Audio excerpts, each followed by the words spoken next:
Hello friends, hope all of you are doing well. In today's session, we are going to discuss one of the most important topic from MEG1 British poetry, that is Amoretti. Primarily, Amoretti is a collection of poems or a collection of sonnets written by Edmund Spenser for his beloved. And in today's session, we are going to discuss about Sonnet 34. So before we discuss about this particular beautiful sonnet, that is Sonnet 34, it is very important to understand certain important things about Amoretti. Now, the first thing that comes to our mind is, what do you mean by Amoretti? The term Amoretti is literally defined as little loves or little cupids. Spenser closely follows many conventions of the Elizabethan sonnets, but in some ways his sonnets deviate from the norm for this era. And very surprisingly, the particular sonnet that he has been written, that is the collection he was making in Amoretti, that is dedicated to his lady love, that is Elizabeth Boyle. Now here the second question that comes on our mind is that what do the Amoretti sonnets describe? Amoretti is a sonnet cycle written by Edmund Spenser in the 16th century. Okay, the cycle describes his courtship and his eventual marriage to Elizabeth Boyle. Now, again, here a particular thing as a viewer, as a reader, and educator, I need to tell you that Edmund Spenser was already married with, and he also had children. Okay, so after having his first marriage, he fell in love with Elizabeth Boyle, and he eventually courted her and eventually got married. Now, talk about the themes of Sonnet 34 as well, but again, there are some small things that we need to know. That why did Spenser wrote Amoretti? Because he wrote his famous Amoretti sonnets to woo his future wife. Okay, to impress her. You can say in modern texture, we can say that to impress or woo his future wife. Now, why does the speaker say that his beloved's name as well as their love will last forever? Now, these are some questions that we'll discuss in our session today. So this session is going to be very, very interesting. So stay till the end of the video, because in today's session we'll also discuss some of the important topics related to our exams. So let's get started. Now, as the tradition of our session goes, we'll first of all understand some of the key points regarding this sonnet, which is written by Edmund Spenser. So basically, the term Amoretti is literally defined as little loves or little cupids. Now, we already know that this particular collection of sonnets has been written by Edmund Spenser in order to impress his beloved, that is Elizabeth Boyle. Now, the Amoretti is a sequence of 89 sonnets written in the tradition of the Petrarchan sonnets. Now, this concept of Petrarchan sonnets, I have discussed it already in one of my previous video, where I've also discussed about the different types of meters. So in case if you want to know more about it, do kindly watch the playlist of British poetry and you'll definitely find the video regarding that. Now, this particular format is a very popular form for poets of the Renaissance period. Now, we also discussed about the Renaissance period. This particular period came after the Dark Ages, and it actually renounced the monotonous culture of literature that was prevailing in Britain. Now, Sonnet 34 is an English or Shakespearean sonnet composed of 3 quatrains and a final couplet. Now, what is the meaning of 3 quatrains? Basically, a quatrain composes of 4 lines. Now, if you add up these 3 quatrains and the final couplet, couplet means a particular group of 2 lines from a particular poem or a sonnet. If you add them up, you will get 14 lines. Now, it follows the form's typical rhyme scheme, that is AB, AB, CD, CD, EF, EF, and finally GG. Now, it is written in iambic pentameter.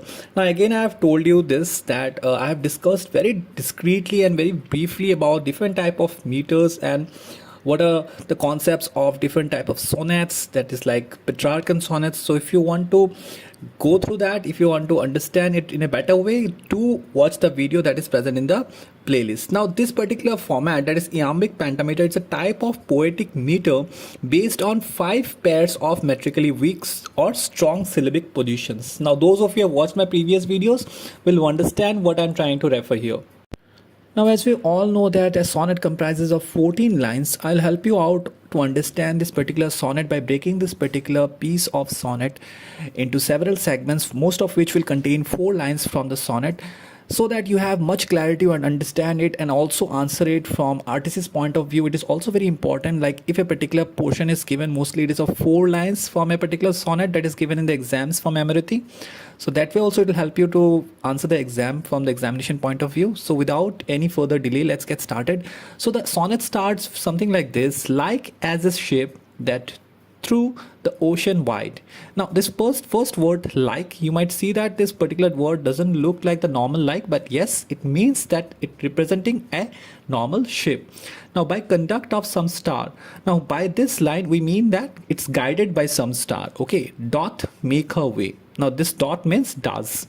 Whenas a storm hath deemed her trusty guide.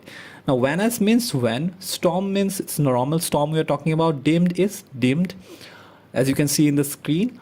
Out of a course dot wander for astray. Now out of direction, out of a course means direction or route followed by a ship away from the direction, that means astray. All right, now let us understand the first four lines. As I told you, that's a very conventional thing that IGNOU follows in their exams, is that they most of the time they give the first four lines or the first few stanzas.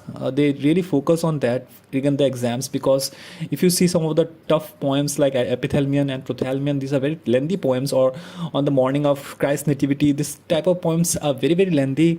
So mostly what they do to give a leverage to the students, they actually pick up the first few stanzas as RTC questions. So we need to give emphasis more on the initial part of the particular poem or sonnet here as well. Okay, so let us understand what Spenser is trying to say here. Spenser is telling his beloved that until she forgives him, he will wander aimlessly all alone, thinking sorrowful thoughts. Alright, a ship is traveling through a large ocean with no land in sight, uses the stars to guide its way.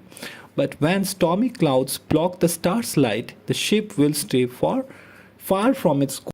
So now let us move to the second quatrain of this particular sonnet, that goes something like this. So I, whose star that wont with her bright ray me to direct, with clouds is overcast, do wander now in darkness and dismay, through hidden perils round about me placed. Now let us figure out what Edmund Spenser is trying to convey here. Now he wanders around in the darkness because his guiding light has been concealed by the dark clouds of the storm.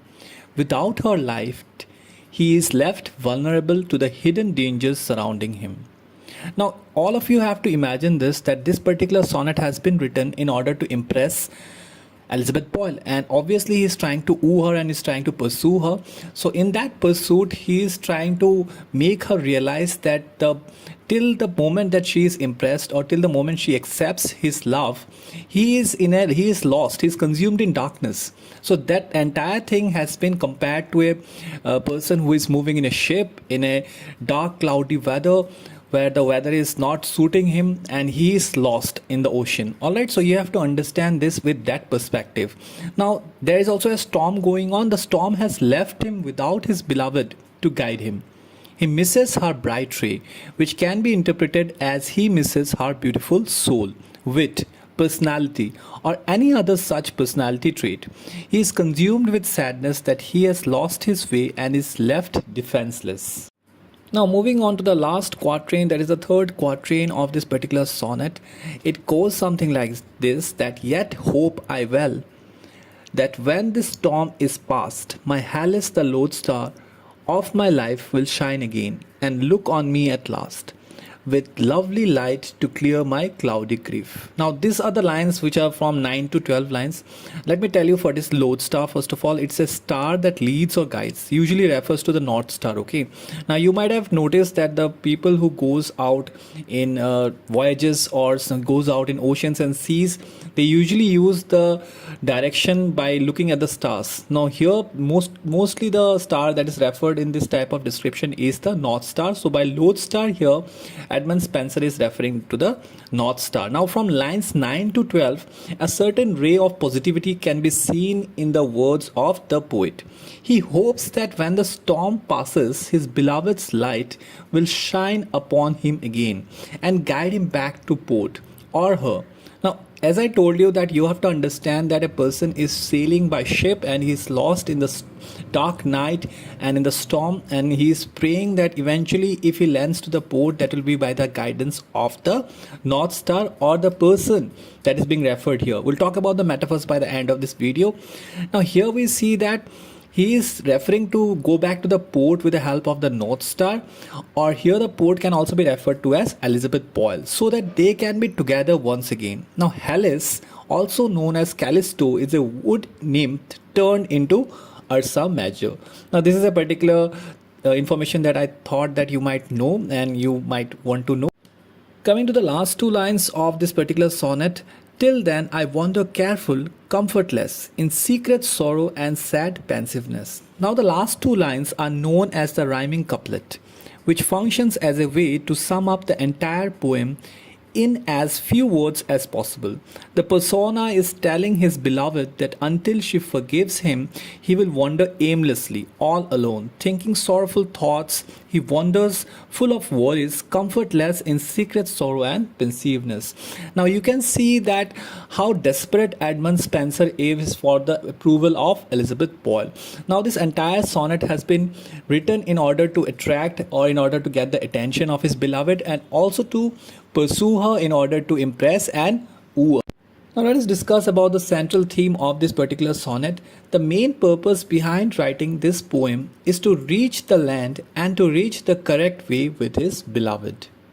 Now, as I have mentioned, I will discuss about the figures of speech that Edmund Spenser has used in this particular sonnet very beautifully.